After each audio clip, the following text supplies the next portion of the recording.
नमस्कार। Janaki FM 106 mega हर्जक Janaki समाचार में अपने के स्वागत है। अनिल साहब सुनल जाओ समाचार। एक मुख्य समाचार।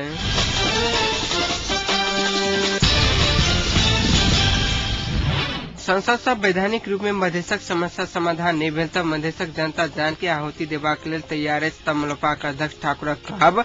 एकीकृत नेकपा माओवादी शांति प्रक्रिया के प्राथमिकता नहीं देने कांग्रेसक सभापति कोइरालाक आरोप। राज्य पुनर्संरचना में सहमति भ गेल त निर्धारित समय में संविधान भ जेतैक माओवादी अध्यक्ष प्रचंडक कहब। आ माओवादी व्यवहार बरत जका रहल एमालेक वरिष्ठ नेता ओलीक टिप्पणी।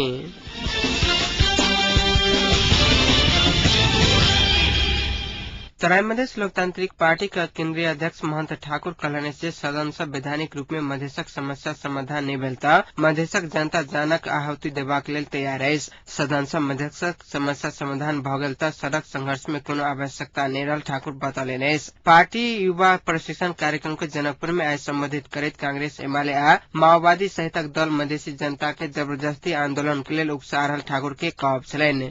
एकाएकी रूप से जो है संविधान समस्या को समाधान करने का प्रयास किया जा रहा है। अब देखिए हमारा एजेंडा, मधेश का एजेंडा, संघ का एजेंडा, अब एमाले और कांग्रेस ये बाध्यतावश जो है अपना घोषणा पत्र में संघ को उल्लेख किए बार्गेनिंग चिप्स के रूप में। अभी भी संघ किस तरह का होगा ये लोग क्लियर नहीं। माओवादी को कहा जाता है कि वो बहुत नजदीक है संघीयता का, नक्शा कोर कर भी दे दिए।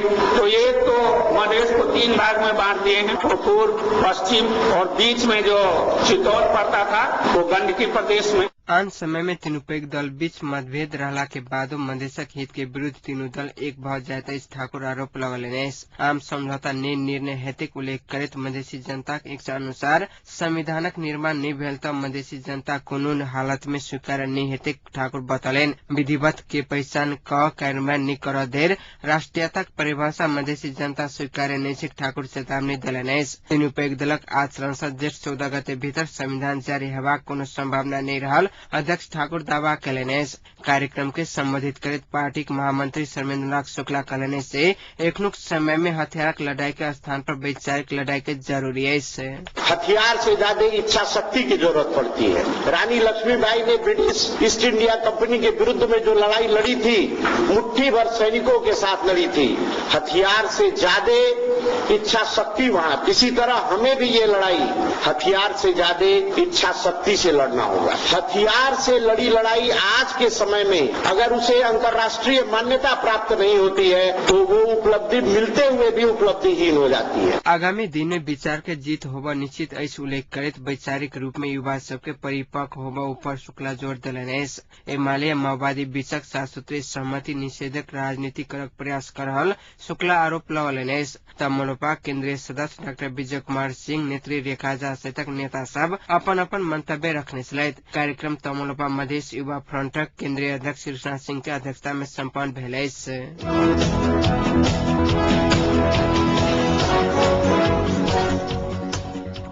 नेपाली कांग्रेसक सभापति सुशील कोइराला माओवादी शांति प्रक्रिया के प्राथमिकता नहीं देने आरोप लगौलनि। शांति प्रक्रिया के आगू बढ़ावक आग्रह करैत माओवादी अखनो अपना सबके असुरक्षा रहल कैद आलटाल कर रहल ओ बतौलनि। आई राजधानी में आयोजित कार्यक्रम में सभापति कोइराला ई बात बतौलनि। हथियार से कोनो समस्या के समाधान नहीं हैत आ शांति प्रक्रिया के निष्कर्ष में पहुंचाकर संविधान लिखनक काम आगू बढ़ावा पड़ल बतबैत सभापति कोइराला नेता गिरिजा प्रसाद कोइराला शुरू कैने शांति प्रक्रिया सहमति या सहकार्य से आगू बढ़ जा सके बतौलनि। सभापति कोइराला शांति प्रक्रिया के निष्कर्ष में पहुंचावक मात्र संविधान जारी होवा सकत बतौलनि।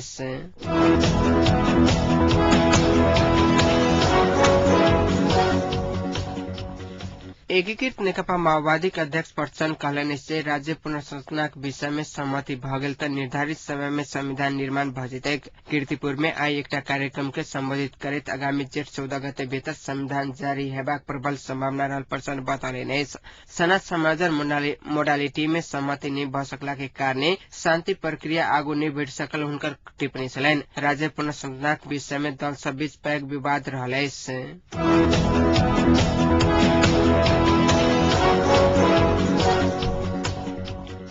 नेकपा एमाले वरिष्ठ नेता केपी शर्मा ओली माओवादी व्यवहार बढ़त जकार टिप्पणी कलनेस प्रेस चौतारी आज नाकेने पत्रकार भेंटघाट कार्यक्रम में ओली ये बात बतौलेनेस 7 सूत्रीय सहमति कार्रवाई नहीं हेते उल्लेख करित एमाले गृह मंत्रालय कोनो हालत में नहीं छोड़ते गए ओली बतौलेनेस एकुनुक अवस्था में सुरक्षा संबंधी माओवादी के निर्दल जा सकित सुनकर कहब चलन शिविर में रह रहल माओवादी लड़ाकू के लिए सरकार द्वारा दिल जा रहल भत्ता में माओवादी नेता सब मौज मस्ती कर रहल ओली आरोप लगलेनेस।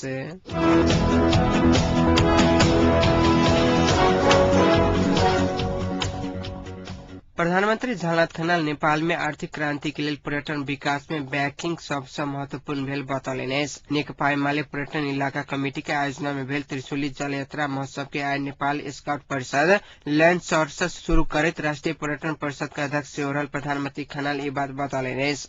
खनाल देश के आर्थिक क्रांति के लिए पर्यटन विकास और प्रबंधन करवा लेल जल स्रोत उपयोग का पैकिंग के मुख्य पर्यटन के क्षेत्र बनाकर विचार व्यक्त करेनेस। प्रधानमंत्री खनाल संविधान निर्माण शांति प्रक्रिया के निष्कर्ष में पहुंचावा लेल एखनुक सरकार के मुख्य जिम्मेवारी रहल बतौलेनेस।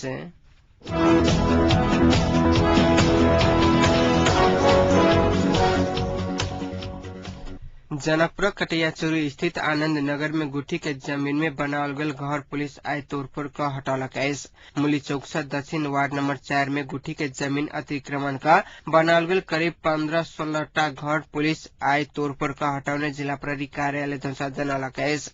घर तोड़ा के क्रम में पुलिस आ घर निर्माता बीच भेल झड़प के क्रम में एक आदमी घायल भेल धनुषा डीएसपी जगदीश पोखरेल जानकारी दिलन ऐस। तेना पुलिस द्वारा अपन घर तोड़ित देख रहल रेखा झा नामक महिला बेहोश भेल पुलिस जनौलक ऐस। एमर किस स्थानीय वासी पुलिस द्वारा कैल गेल हाथपात के बाद जा बेहोश भेल आरोप लगलक ऐस। घायल दुनू गोटे के जनकपुर अंचल अस्पताल में इलाज भ रहल ऐस।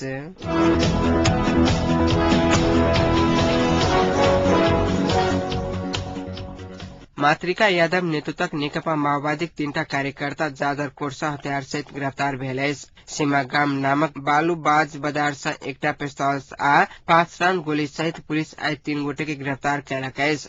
रोलपाक श्रीधर कुमार अमृत बोढ़ा आ पीठानक मिलन थापा के गिरफ्तार कैल गेल जादर कोर्ट के पुलिस जनौलक ऐस। पुलिसक अनुसार ओकरा सबक संग से लेटर पैड पार्टीक दस्तावेज आ चंदा रसीद बरामद भेल ऐस।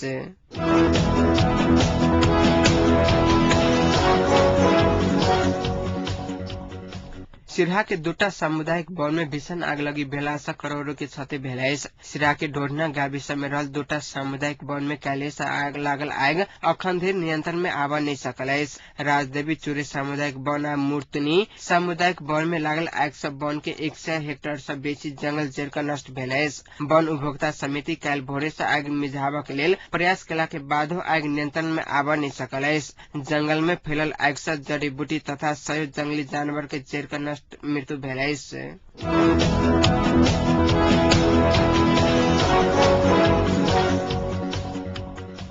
अब जनकपुर तापक्रम अखन जनकपुर तापक्रम 32 डिग्री सेल्सियस रहल ऐस।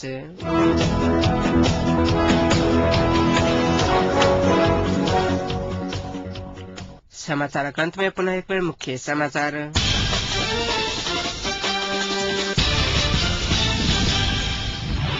संसद से वैधानिक रूप में मधेशक समस्या समाधान नहीं भेल तब मधेशक जनता जान के आहुति देबाक लेल तैयार है। तमलोपाक अध्यक्ष ठाकुर कहब एकीकृत नेकपा माओवादी शांति प्रक्रिया के प्राथमिकता नहीं देने कांग्रेसक सभापति कोइरालाक आरोप। राज्य पुनर्संरचना में सहमति भ गेल त निर्धारित समय संविधान भ जेते। माओवादी अध्यक्ष प्रचंड कहब आ माओवादी व्यवहार बढ़त जका रहल एमालेक वरिष्ठ नेता ओलीक टिप्पणी।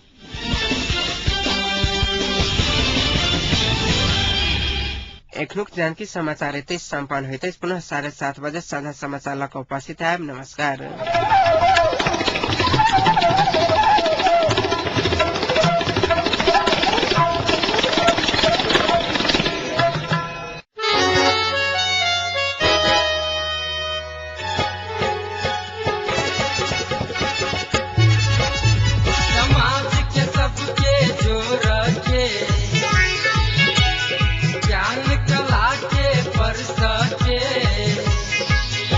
समाज के सबके